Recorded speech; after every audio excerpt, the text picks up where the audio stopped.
సూరి వీరేశలింగం పంతులు ఆధునిక ఆంధ్రప్రదేశ్ మార్గదర్శి. మూఢనమ్మకాలు, బాల్య వివాహాలకు వ్యతిరేకంగా పోరాడారు.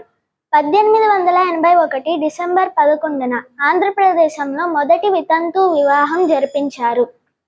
తెలుగులో మొదటి నవల రాజశేఖర చరిత్రము రచించారు. వీరిని గద్దె తిక్కన అని పిలుస్తారు.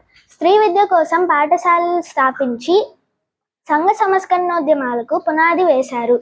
గురజాడ అప్పారావు గారు ఆధునిక తెలుగు సాహిత్య వైతాళికుడు మరియు గొప్ప సంఘ సంస్కర్త. ఆయన తెలుగు సాహిత్యంలో వాడుక భాషను ప్రవేశపెట్టి విప్లవాత్మక మార్పులు తెచ్చారు.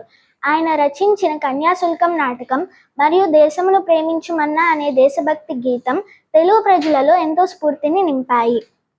గిడుగు వెంకట రామమూర్తి గారు ఆయన సాధారణ ప్రజలందరికీ అర్థమయ్యేలా విద్యాబోధనల్లో, రచనల్లో వ్యావహారిక భాషను ప్రవేశపెట్టడానికి ఎంతో కృషి చేశారు. అందుకని ఆయన జన్మదినమైన ఆగస్టు 29వ తేదీన ప్రతి సంవత్సరం మనం తెలుగు భాష దినోత్సవంగా జరుపుకుంటాము.